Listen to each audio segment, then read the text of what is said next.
तो इस खास पेशकश में स्वागत है आपका और आंकड़े क्या कुछ सामने आ रहे हैं वो आपको बताएंगे और उन आंकड़ों का मतलब क्या है। खास पैनल हमारे साथ जुड़ चुका है जिनसे उन आंकड़ों के मतलब को समझने की कोशिश करेंगे। हमारे साथ वरिष्ठ पत्रकार राहुल देव जी जुड़ चुके हैं। हमारे साथ एक और वरिष्ठ पत्रकार एनके सिंह साहब जुड़ चुके हैं। हमारे साथ भारतीय जनता पार्टी की राष्ट्रीय प्रवक्ता अपराजिता सारंगी जुड़ रही हैं जो सांसद भी हैं। दिवाकर शास्त्री हमारे साथ जुड़ रहे हैं जो प्रियंका गांधी वाड्रा के राजनीतिक सलाहकार हैं। आप चारों का बहुत बहुत स्वागत है देश की बहस में। लेकिन इस बीच अलग अलग मीडिया संस्थानों की तरफ से आंकड़े क्या कुछ बताए जा रहे हैं वो जरा हम आपको बताते हैं। और सबसे पहले बात देश के सबसे बड़े सूबे उत्तर प्रदेश की। जहां उत्तर प्रदेश जिस पर हर किसी की नजर है कि दरअसल में उत्तर प्रदेश के नतीजे किस तरीके के आ रहे हैं वो सबसे पहले हम आपको बताते हैं। और उत्तर प्रदेश में जहां पर 7 चरणों में विधानसभा का चुनाव हुआ है, उन 7 चरणों के चुनाव के बाद 10 मार्च को नतीजे कैसे आ सकते हैं अलग अलग मीडिया संस्थानों के मुताबिक, एग्जिट पोल क्या कुछ कह रहा है ये आपको हम दिखाते हैं। देखिए उत्तर प्रदेश की तस्वीर, जो सवाल हर किसी के जहन में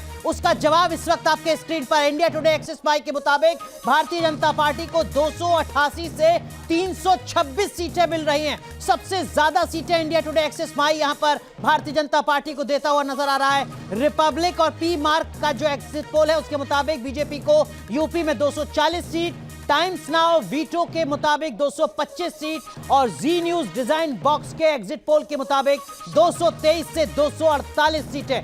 समाजवादी पार्टी के गठबंधन की अगर बात करें तो इंडिया टुडे के मुताबिक अधिकतम 101 सीटें, रिपब्लिक के मुताबिक अधिकतम 140 सीटें, टाइम्स नाउ के मुताबिक अधिकतम 150 सीटें और जी न्यूज के मुताबिक अधिकतम 157 सीटें। यानी कुल मिलाकर बहुमत के लिए जो जरूरी आंकड़ा है वो किसी भी एग्जिट पोल में समाजवादी पार्टी का गठबंधन नहीं जुटा पा रहा है। बात की जाए उत्तर प्रदेश की तीसरी सबसे बड़ी पार्टी बीएसपी की, तो यहां इंडिया टुडे एक्सिस माई के मुताबिक बीएसपी को अधिकतम 9 सीटें मिल रही हैं। रिपब्लिक पी मार्क के मुताबिक बीएसपी को अधिकतम 14 सीटें, टाइम्स नाउ और वीटो के मुताबिक भी अधिकतम 14 सीटें ही बीएसपी को मिलती हुई नजर आ रही हैं। वहीं जी न्यूज डिजाइन बॉक्स के एग्जिट पोल के मुताबिक 5 से 11 सीटें एग्जिट पोल में बीएसपी को मिलती नजर आ रही हैं 403 विधानसभा सीटों में से। बात की जाए कांग्रेस पार्टी की, लड़की हूं लड़ सकती हूं के नारे के साथ प्रियंका गांधी उत्तर प्रदेश के विधानसभा चुनाव में मैदान में उतरी थी। 40% महिलाओं को टिकट दिया था, लेकिन क्या कुछ उसका असर है देखिए जरा। इंडिया टुडे एक्सिस माई के मुताबिक अधिकतम 3 सीटें मिल रही हैं, यानी 403 में से सिर्फ 3 सीटें कांग्रेस पार्टी को, वो भी अधिकतम। रिपब्लिक पी मार्क के मुताबिक अधिकतम 4 सीट, टाइम्स नाउ वीटो के मुताबिक मैक्सिमम 9 सीटें और जी न्यूज डिजाइन बॉक्स 4 से 9 सीटें दे रहा है। बड़ा सवाल यह भी था कि क्या कोई अन्य तीसरा मोर्चा, कोई किंग मेकर यहां पर बनता हुआ नजर आता है तो बाकी दलों का या बाकी जो अन्य हैं उनकी क्या कुछ स्थिति है वो जरा आप देख लीजिए। 2 से 3, 5, 4, 3 से 5, यानी कुल मिलाकर जो अन्य हैं वो किंग मेकर की भूमिका में नजर नहीं आते हैं। और एक लाइन की जो खबर है वो ये कि भारतीय जनता पार्टी को पूर्ण बहुमत मिल रहा है। इस वक्त की बड़ी खबर हम आपको बता रहे हैं, चुनाव पर ये महापोल इस वक्त हम आपको दिखा रहे हैं, जिसका सीधा मतलब यह है कि उत्तर प्रदेश में 2017 जैसी लहर का अनुमान यहां पर नजर आ रहा है। हालांकि एग्जिट पोल पर हर किसी की नजर होगी और वो नतीजा सामने आ रहा है, लेकिन क्या यही एग्जिट पोल का अनुमान हकीकत में तब्दील होगा तब जबकि 10 मार्च को नतीजे सामने आएंगे। इन सब के बीच हमारे साथ जो खास पैनल है उनका रुख करते हैं। Rahul Dev sir, exit poll में तो 3 दशक का नहीं बल्कि लगता है कि कुछ और नए रिकॉर्ड भी स्थापित होते जा रहे हैं। NK Singh sir.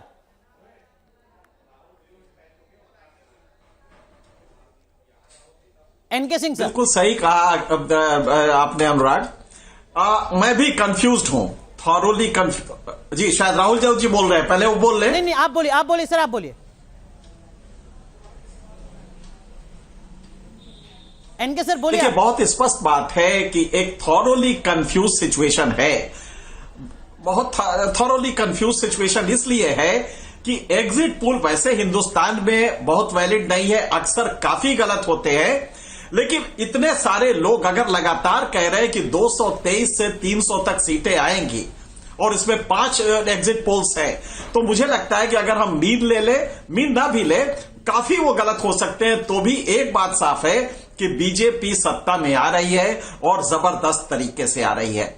अब इसका मतलब क्या है अनुराग, आपने बिल्कुल सही कहा। आप और आपके रिपोर्टर्स, आपके एंकर्स लगातार कहते रहे कि बीजेपी की स्थिति अच्छी है, जबकि बहुत सारे चैनल, बहुत सारे सोशल मीडिया में कहा जाता था कि बिल्कुल उल्टी स्थिति है और अखिलेश के फेवर में लहर चल रही है।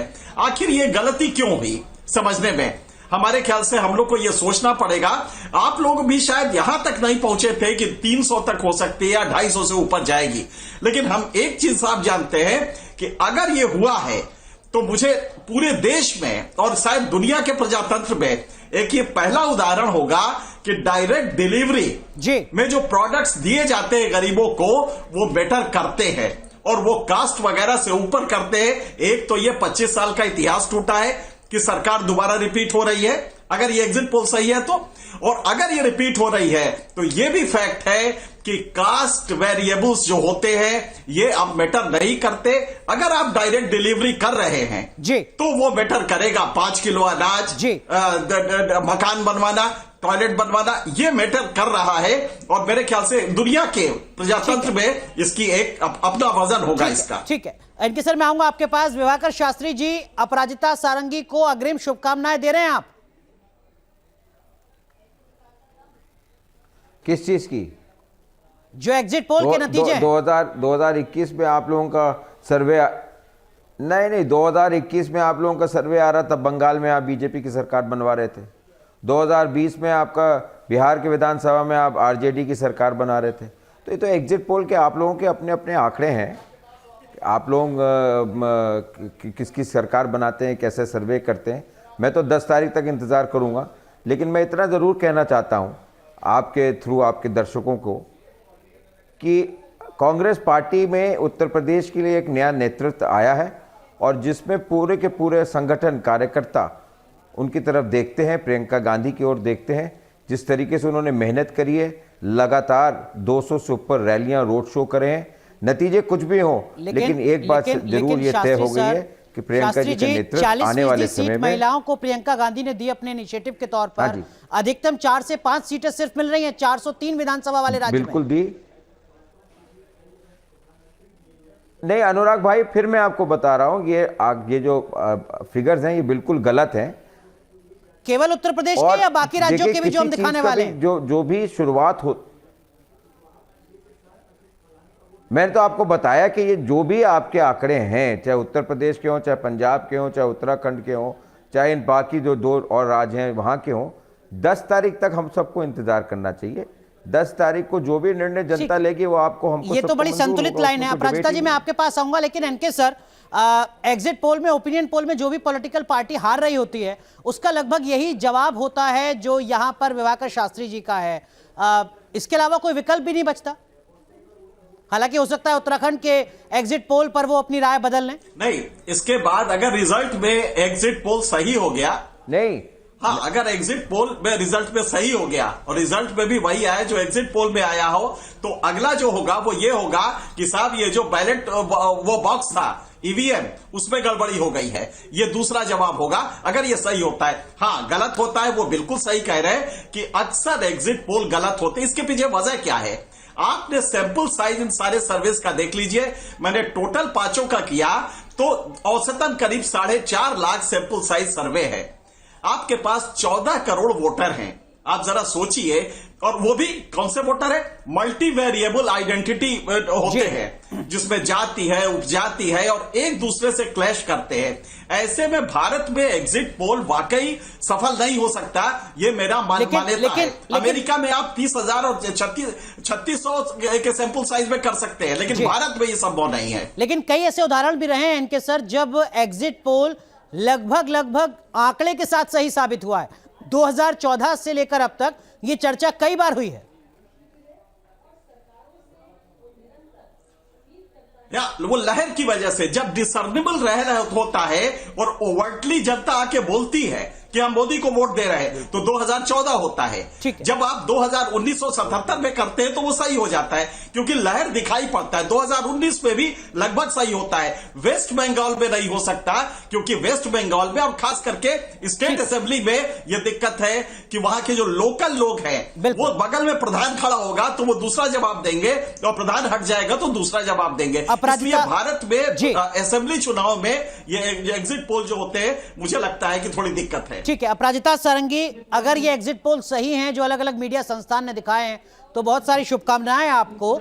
10 मार्च को एक बार फिर आपको शुभकामनाएं देंगे अगर ये नतीजे में तब्दील होता है तो। लेकिन अगर ये सच है तो आपके मुताबिक इसके पीछे की बड़ी वजह क्या है कि यूपी में बहुमत के जादुई आंकड़े को आप एक बार फिर पार कर रहे हैं और 30 साल का रिकॉर्ड यहां पर बीजेपी तोड़ने जा रही है, ऐसी पॉलिटिकल पार्टी जो दोबारा सत्ता में आएगी?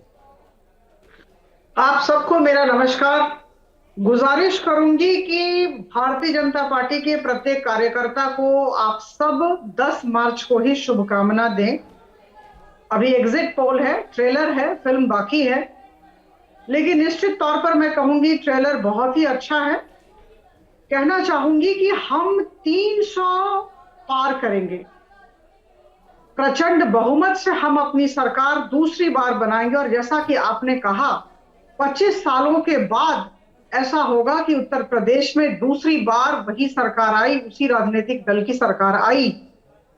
देखिए, ऐसा है कि उत्तर प्रदेश में कहीं भी एंटी इनकम्बेंसी वेव ही नहीं है, वहां वास्तव में अगर देखें तो प्रो इनकम्बेंसी वेव है।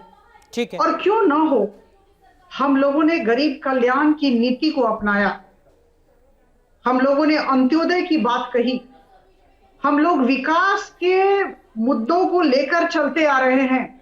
4 एक्सप्रेस वे हो गए हैं, करीबन 10 शहरों में हमने मेट्रो की व्यवस्था की है और ऐसे बहुत सारे शहर हैं जो स्मार्ट सिटी योजना में जुड़े जा रहे हैं। 42 लाख लोगों को घर दिया और करीबन 1 करोड़ 42 लाख लोगों के घर में हम लोगों ने बिजली पहुंचाई।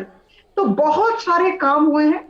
ठीक है। 2 मुद्दों को लेकर हम निर्वाचन में गए थे। प्रथम, विकास। 2017 से 2022 का जो विकास का काम हमने किया, हमने अपने रिपोर्ट कार्ड को लेकर हम लोगों के पास गए। दूसरी बात, कानून व्यवस्था में बेहतरीन सुधार हम लाए। ठीक है। एनके सर, बहुत संक्षेप में एक ब्रेक लेना है और उसके बाद बाकी राज्यों के आंकड़े भी बताएंगे।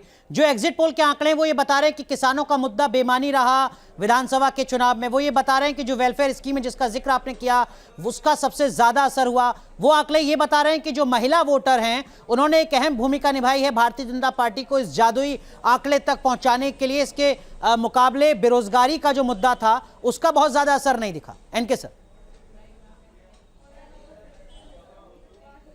अनुराग, दरअसल ये समाज शास्त्री विवेचन अगले 10 सालों में होता रहेगा अगर बीजेपी जीतती है, क्योंकि वो महिला उसका बेटा बेरोजगार है, ये भी एक हकीकत है।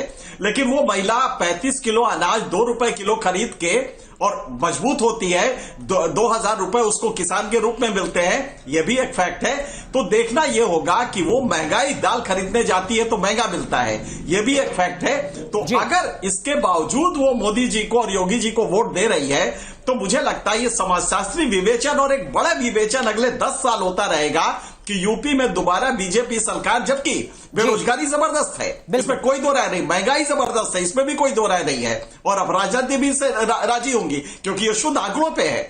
लिहाजा आपने जो इमदाद दिए वो एक बेगर्स भिखमंगों की समाज बन गया। वो गरीब बेचारे आपके भीखों के तले रहे, इसके बावजूद अगर वोट देते हैं और वो अपने बेटे की नौकरी नहीं देखते तो ये समाज शास्त्र के लिए एक बड़ा विषय हो जाएगा। ठीक है। हालांकि यही मुद्दा 2009 के लोकसभा चुनाव में भी था सर, जब 2008 में किसानों की कर्ज माफी केंद्र सरकार के स्तर पर की गई थी और 2009 की जीत में किसानों की कर्ज माफी और मनरेगा जैसी योजना को अहम हिस्सेदार के तौर पर देखा गया था। एक छोटा सा ब्रेक यहां पर ले रहे हैं। ब्रेक के बाद जब लौटेंगे तो बाकी तमाम राज्यों के एग्जिट पोल के आंकड़े क्या कुछ कह रहे हैं वो आपको बताएंगे। खास पैनल हमारे साथ बना हुआ है।